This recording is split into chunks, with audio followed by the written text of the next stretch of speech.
Video പുറത്തുവിട്ട് ഇസ്രയേലിന്റെ സമാധാനം കെടുത്തിയിരിക്കുകയാണ് Iran. ഇസ്രയേലിൽ ആണവായുധം പ്രയോഗിച്ചാൽ എങ്ങനെയിരിക്കും എന്നതാണ് വീഡിയോയുടെ ഉള്ളടക്കം. അതിലെല്ലാം ഉണ്ട്. ഒന്ന് കരുതിയിരുന്നോളൂ, അധികം കളിച്ചാൽ ആണവായുധം പ്രയോഗിച്ചേക്കും എന്ന മുന്നറിയിപ്പായിരിക്കണം ഈ വീഡിയോയിലൂടെ ഇറാൻ ഉദ്ദേശിക്കുന്നത്. ഇസ്രയേലിൽ ആണവായുധം പ്രയോഗിച്ചാൽ എന്ത് സംഭവിക്കുമെന്ന് ചൂണ്ടിക്കാണിക്കുന്ന ഒരു ഇൻസ്റ്റഗ്രാം സ്റ്റോറിയാണ് പുറത്തു വന്നത്. ഈ സ്റ്റോറി പങ്കുവച്ചത് ഇറാൻ പാർലമെന്റ് സ്പീക്കറുടെ ഉപദേഷ്ടാവിന്റെ ഒഫീഷ്യൽ അക്കൗണ്ടിൽ നിന്നുമാണ്. മുഹമ്മദ് ബഗൽ ഖലീബയുടെ ഉപദേഷ്ടാവ് മഹദി മൊഹദ്മിയാണ് ഈ വീഡിയോ ഷെയർ ചെയ്തിരിക്കുന്നത്. ഇസ്രയേലിന്റെ ആണവായുധം പ്രയോഗിച്ചാൽ എങ്ങനെയിരിക്കുമെന്ന AI ടെക്നോളജി ഉപയോഗിച്ചാണ് നിർമ്മിച്ച വീഡിയോ ആണ് പുറത്തുവിട്ടിരിക്കുന്നത്. ഇസ്രയേലിന്റെ ആപ്പിലാണ് ഇത് രേഖപ്പെടുത്തിയിരിക്കുന്നത്. ഈ AI ചിത്രങ്ങളും വീഡിയോകളും ഉപയോഗിച്ച് തെറ്റിദ്ധരിപ്പിക്കുന്ന രീതിയിൽ പ്രചാരണം നടത്തുന്ന ഇസ്രയേൽ നടപടിയാണ് ഇറാനെ ചൊടിപ്പിച്ചത് എന്ന് വേണം കരുതാൻ. ജൂൺ 23-ന് ഇറാന്റെ തലസ്ഥാനമായ എവിൻ ജയിലിൽ ഇസ്രയേൽ സൈന്യം ബോംബാക്രമണം നടത്തുന്നതിന് മണിക്കൂറുകൾക്ക് മുൻപ് ആക്രമണത്തെ മുൻകൂട്ടി കാണിക്കുകയും തടവുകാരെ മോചിപ്പിക്കാൻ ഇറാനികളെ പ്രേരിപ്പിക്കുകയും ചെയ്യുന്ന പോസ്റ്റുകൾ പേർഷ്യൻ ഭാഷയിൽ സോഷ്യൽ മീഡിയകളിൽ പ്രത്യക്ഷപ്പെട്ടിരുന്നു.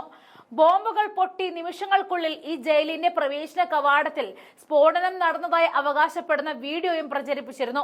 എക്സിലെ ഒരു പോസ്റ്റിൽ പേർഷ്യൻ ഭാഷയിൽ #ഫ്രീവിൻ എന്നൊരു ഹാഷ്ടാഗും ഉണ്ടായിരുന്നു. ജയിലിൽ നേരെയുണ്ടായ ആക്രമണം യഥാർത്ഥമായിരുന്നു, പക്ഷേ പിന്നീട് ആക്രമണം നടത്തിയ സ്ഥലങ്ങൾ എന്ന പേരിൽ പ്രത്യക്ഷപ്പെട്ട പലതും AI സാങ്കേതിക വിദ്യയിലൂടെ നിർമ്മിക്കുകയായിരുന്നു. ഇസ്രയേലിന്റെ ഈ തന്ത്രത്തിന് കനത്ത തിരിച്ചടിയാണ് ഇറാന്റെ AI വീഡിയോ.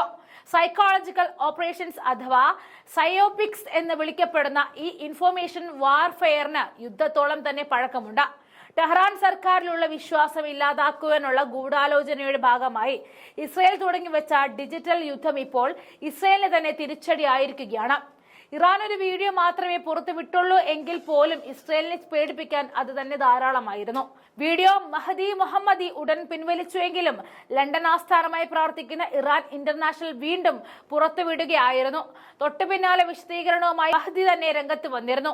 തന്റെ പേജിന്റെ അഡ്മിനാണ് ഈ ചിത്രം പോസ്റ്റ് ചെയ്തത് എന്നും ഉടൻ ഡിലീറ്റ് ചെയ്തു എന്നും മഹദി വിശദീകരിച്ചു. താൻ വ്യക്തിപരമായി ആണവായുധങ്ങൾ വികസിപ്പിക്കുന്നതിന് എതിരാണ്. അത് ഇറാന്റെ പ്രതിരോധമാകുമെന്നും കരുതുന്നില്ല. അങ്ങേയറ്റം സങ്കീർണമായ വിഷയമാണിത്.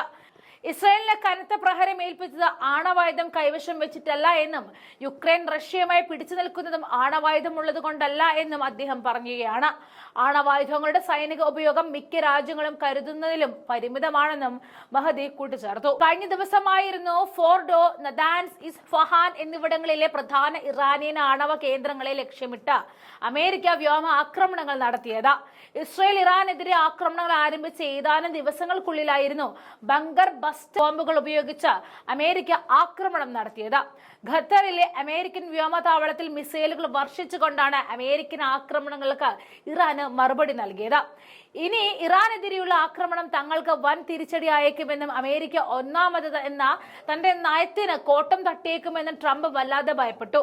ഇതായിരുന്നു ഇറാൻ ഇസ്രയേൽ വെടിനിർത്തലിൽ കലാശിച്ചത്.